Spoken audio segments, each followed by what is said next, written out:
Every day, students show up here ready to learn, even though they don't have computer internet access. That's why projects like this are so important. They don't just provide resource, they open the doors for future. But we are not here to do all the talking. Today we are going to meet with students and school leaders so they can share their story with you.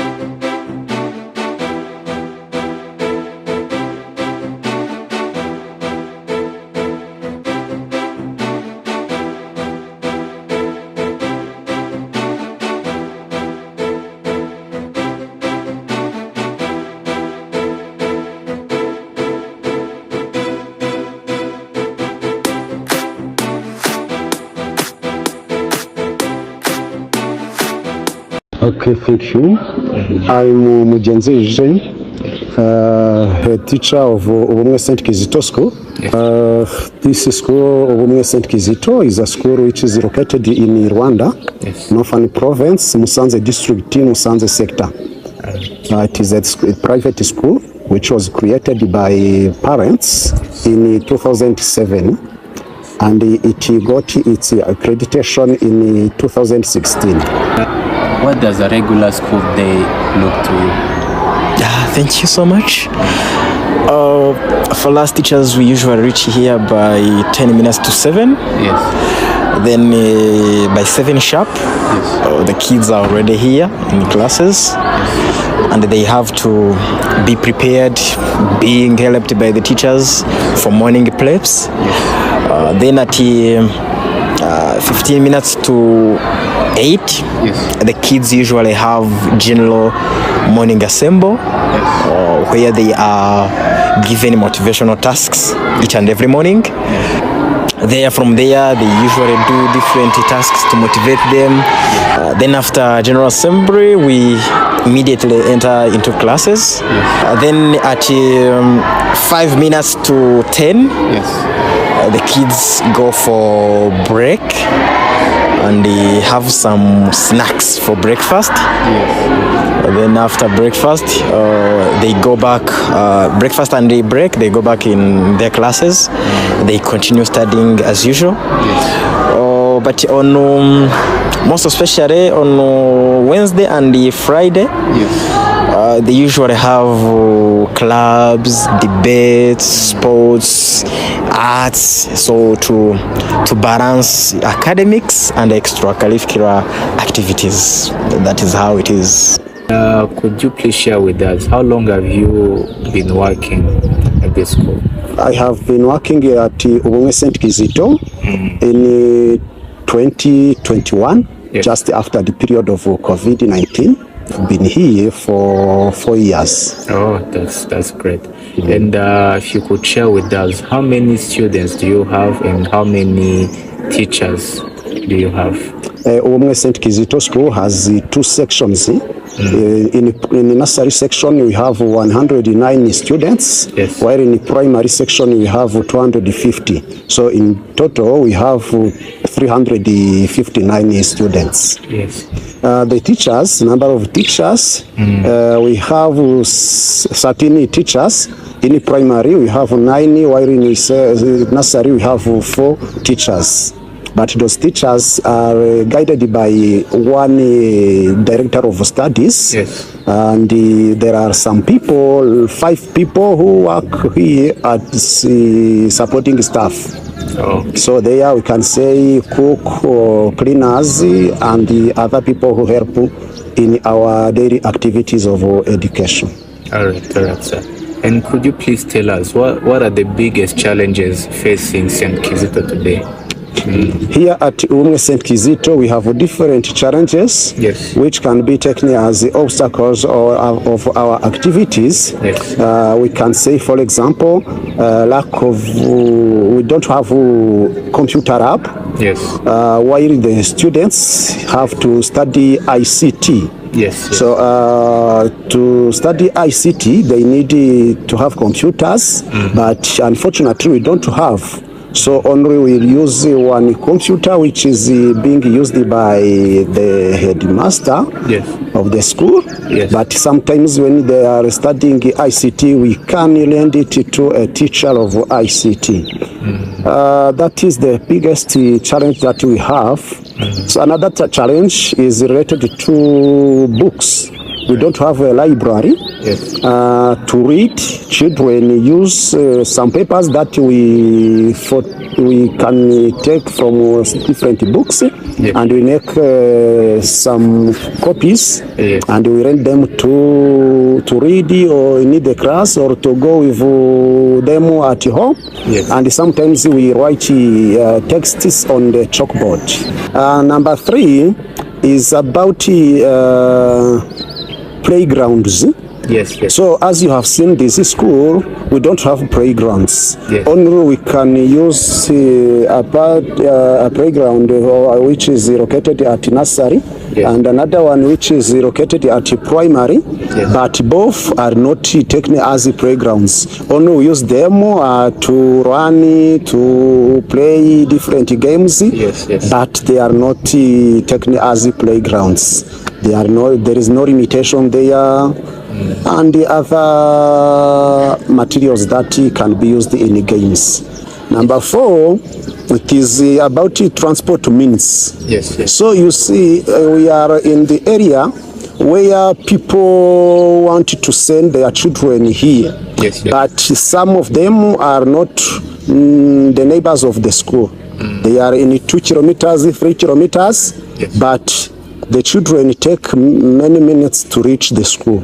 Okay. That is another challenge, Yeah. and most of them are not able to pay for transport. Yeah. But if we had other means of transport, we should let the children come and study, and we can ask little money to the children in order to support, for example, to buy fuel. Yes. Yes. Okay. Number 5, we have the challenge of people just who want to send their children here, but they do not do because they are not able to pay school fees. Yes. So an example that I can give, we have 120 children who finished the second term of this year, academic year 2024-2025, Yes. who did not finish paying school fees. Not but because the parents don't want to pay, but because they are poor. Yes, yes. So that is another challenge for our school. It disturbs our budget. What would you wish you had in your classroom? I wish I had the smart boards, Yes. these tools, smart boards, tablets. How would the access of these technological tools and sport facility, change the engagement of the students? These technological tools, you can see nowadays we are having a world which is dominated by technology. Yes, true. And of course, by the way while we are teaching, sometimes we could speak things orally, Yes. but the kids could not understand what we want to mean, and they feel the things are complex. But having those computers, having those tablets, we can bring them and show the kids images, pictures. For example, while you're teaching set, Yes. imagine if you tell a kid about circulatory system, and you usually say circulatory system, the kids could not understand. But if you bring a video of how heart pumps blood from one part to another part, how electric circuit works, the kid can immediately grasp the image of what he or she is being taught. And of course, not only that, the kids who are used to technology at this age, Yes. and of course, they could develop that curiosity of becoming IT. Yes. Because imagine longer days ago, for us, we could touch on an electronic device while we are in secondary school. So how can you develop an interest of becoming a night man while you are touching a computer for the first time in secondary school? But if the kids start here using that kind of technology, being familiar with them, with computers, ICT tools, they can develop engagement and interest of becoming IT. And of course, going together with this world of technology, it requires us to be familiar with the technological tools. And for the case of sports, of course, it promotes teamwork. As you can hear, football, they are working as a team. Basketball, they are working as a team. Yeah, it develops a teamwork, and of course, it develops a spirit of resilience. Sometimes you could be scored goals, 2 goals, for example, in football in the first half. And if you are not resilient, you cannot keep on pushing. So that spirit of keeping pushing in sports can also impact them in class. Working till the end, working until it is done. So this is what sports can help. And of course, in sports, I can talk about all about discipline. None a single sports that doesn't have rules. And of course, respecting those rules and regulations, it's a kind of discipline. Yeah, and of course, being familiar, supporting one another while in sports. Of course, this can start in the pitch, outside the pitch, but it can also affect them in class. Yes. And which class are you? I am in primary 6 class. Okay. So what do you love most about your school? What I love most about my school is how my school is better at performance and have very good teachers. Like they teach us well, they help us in academic performance. As you can see in primary reading examinations, we are winning very well. That's great. That's good news. Would you like to have a computer lab? Yes. I would like to have a computer lab because when teachers teach, when you are speaking or writing, you can get like 40 or 50% of understanding. But if they tell us to go in a computer lab and see the photos, pictures or videos on what they are saying, we can get about it. True. And tell me, you told me that you play sports, right? Yes. What sports do you play? I play football. Okay. And where do you play from? I play here at school, many times at school and also at my home. But many times I play from school in that pitch at primary section. But that pitch is not big enough? It's not big enough because you can see like primary 2 up to primary 6. We are playing in one pitch. There can be very many accidents. When you see the P6 runner is shooting a primary 2 runner, and you can see there is many accidents. And I've seen some of you also use this nursery court. Yes, they use from P1 up to P3. They use like from this one, but also it's overcrowded. Yes. True. That's unfortunate. And please tell me, if you could change one thing about your school, what would it be? If I have the chance of changing one thing in our school, I would search for a computer lab for both teachers and learners, and also I would buy like means of transport like buses or for children who live far, because of those children when they go on another school, but when they have like bus, they can come in that bus, and you get many children who are joining in our school. Recently you started working with Nation Voice Foundation. How did this start? How did you start working with them? In last year, in 2024, after when we were celebrating our first graduation, Yes. we had invited Victoria Martino. We're together. She was very interested with the activities we were doing. Yes. From that day, she asked us if we were interested to work with the National Voice Foundation. Yes. So I can say that we started to the partnership in last year. So in August 2024. Oh, that's cool. That's cool. And can you tell us a little bit about your connection with Victoria, the founder? Yeah, to know her, we have a person who lives nearby our school, Yes. who knows as Bujingo Emmanuel. Yes. He has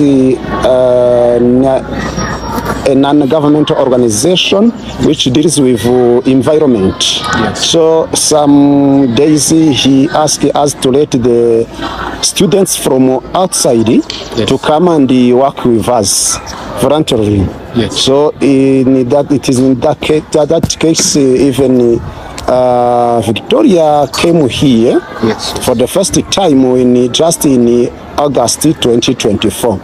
Then we tried to discuss about different things. Yes. So as she invited us to work with National Voice Foundation. And can you tell us a bit what does your partnership with the National Voice Foundation mean to you and your school? It means something big.